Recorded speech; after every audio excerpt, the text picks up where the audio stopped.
नमस्कार। देवरिया की आवाज रेडियो केसरी से प्रस्तुत है स्थानीय हालचाल। पहले मुख्य हालचाल। गांजा के साथ एक आरोपी को पुलिस ने किया गिरफ्तार। अपर पुलिस महानिदेशक ने की अपराध गोष्ठी।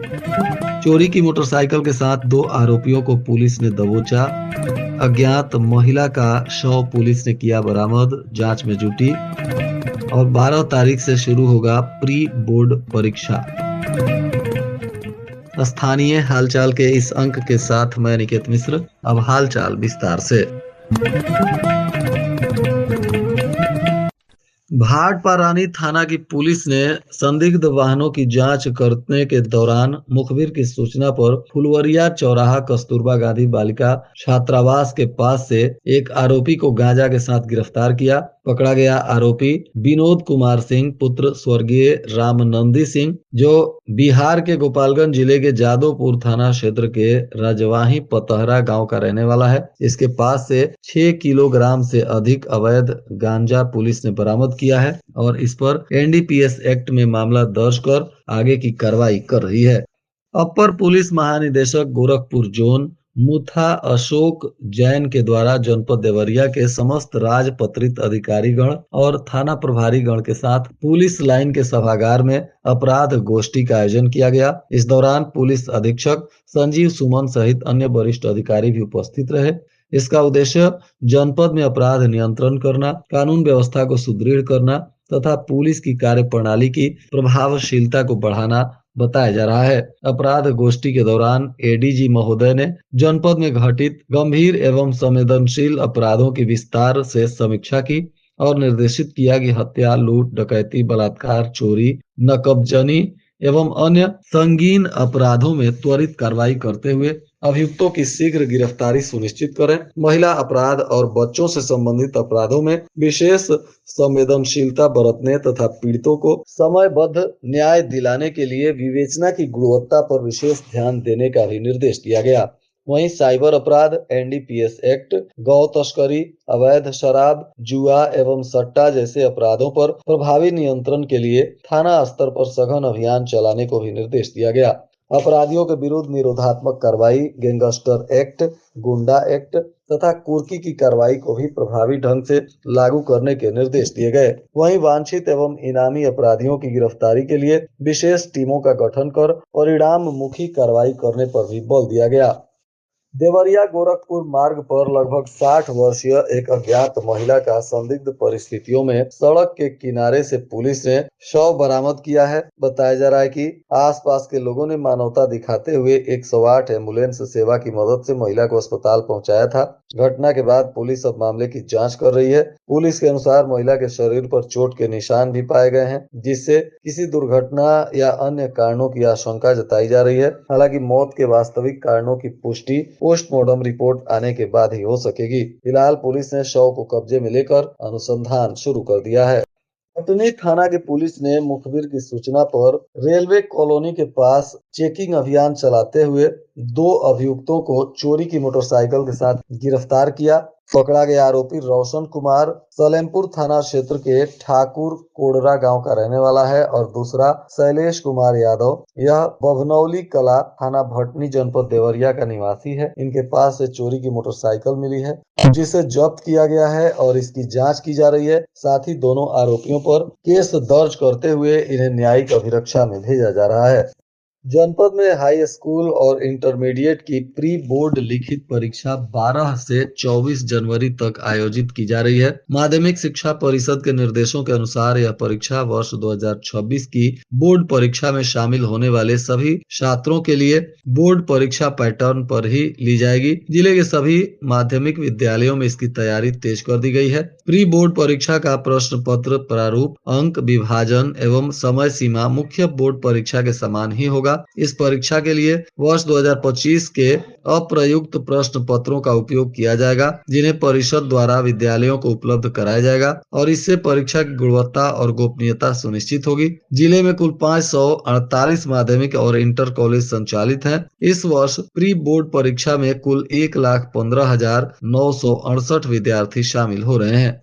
सदर पुलिस अधीक्षक के निर्देश पर सलेमपुर थाना की पुलिस ने पशु क्रूरता अधिनियम के तहत एक आरोपी को गिरफ्तार किया है। पकड़ा गया आरोपी अरमान खान यह बिहार के बड़हरिया जिले के पंचागन हथीगाई गांव का रहने वाला बताया जा रहा है। मुखबिर की सूचना पर छपरा सिवान रोड पर बबुनिया मोड़ के निकट HDFC बैंक के पास स्थित रिलायंस स्मार्ट बाजार के पास से आरोपी को नियमानुसार गिरफ्तार कर सलेमपुर पुलिस अब लाई है और इस पर कानूनी कार्रवाई की जा रही है।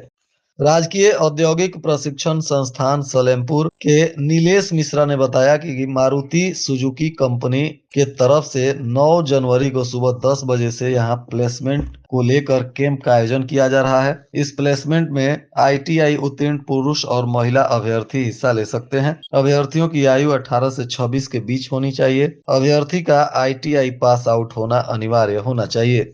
फैलेरिया उन्मूलन कार्यक्रम के तहत भलुअनी ब्लॉक के आयुष्मान आरोग्य मंदिर बरौली में CHO के नेतृत्व में गठित PSC के सदस्य स्वयं सहयोग से फैलेरिया मरीजों को MMDP प्रशिक्षण दिए। मरीजों को रुग्णता प्रबंधन और दिव्यांगता निवारण किट का वितरण किया गया, जिससे वह घर पर ही अपने घावों और पैरों की बेहतर देखभाल कर सकेंगे। इसके साथ ही उन्हें व्यायाम करने के टिप्स दिए गए। इस दौरान 10 फैलेरिया हाथी पांव के मरीजों को MMDP किट का वितरण किया गया।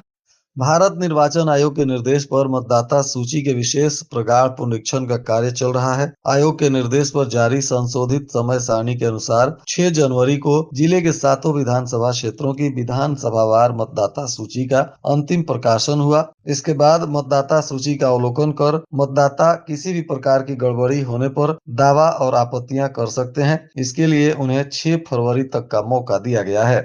जिले के 337 गरीबों को मुख्यमंत्री आवास मिला है। आवास निर्माण करने को 192 लाभार्थियों के खाते में पहली किस्त की धनराशि भेज दी गई है। दिव्यांग, निराश्रित महिला, मुसहर और दैवीय आपदा से प्रभावित लोगों को आवास दिया गया है। सबसे अधिक भलुअनी को 73, रुद्रपुर ब्लॉक को 68 आवास मिला है। ग्रामीण गरीबों को मुख्यमंत्री आवास योजना के तहत आवास दिया जाता है और इसमें चयनित लाभार्थी के खाते में आवास निर्माण करने को लेकर 3 किस्तों में 1 लाख तथा स्वच्छ भारत मिशन ग्रामीण के तहत शौचालय निर्माण को 12,000 रुपए की धनराशि लाभार्थी के खाते में भेजी जाती है।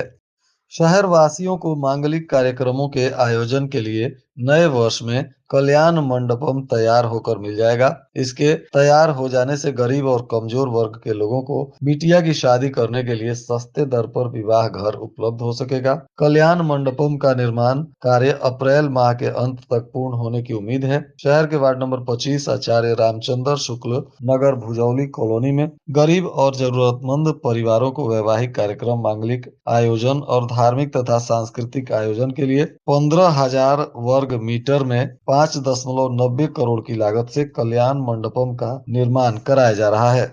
वर्तमान में घना कोहरा रबी की फसलों के लिए वरदान साबित हो रहा है। विशेष रूप से गेहूं की अच्छी फसल और बेहतर उत्पादन के लिए इसे बेहद महत्वपूर्ण माना जा रहा है। रबी के प्रमुख फसलों में से गेहूं और सरसों की बुआई 15 नवंबर से मानी जाती है। फसल की बुआई होने के बाद 21 से 25 दिनों में सिंचाई होती है। किसान गेहूं की सिंचाई 2 से 3 बार करते हैं। कृषि विशेषज्ञों के अनुसार घने कोहरे और शीतलहर का मौसम गेहूं की पैदावार के लिए अत्यंत लाभकारी होता है।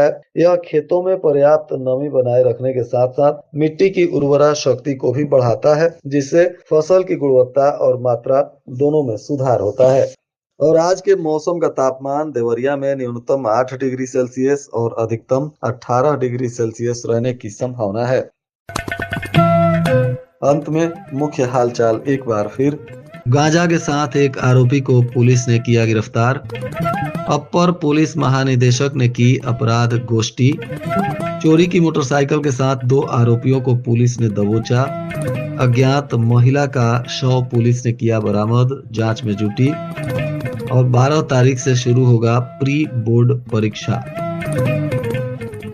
इसके साथ ही रेडियो केसरी से प्रसारित स्थानीय हालचाल का यह अंक समाप्त हुआ। नमस्कार।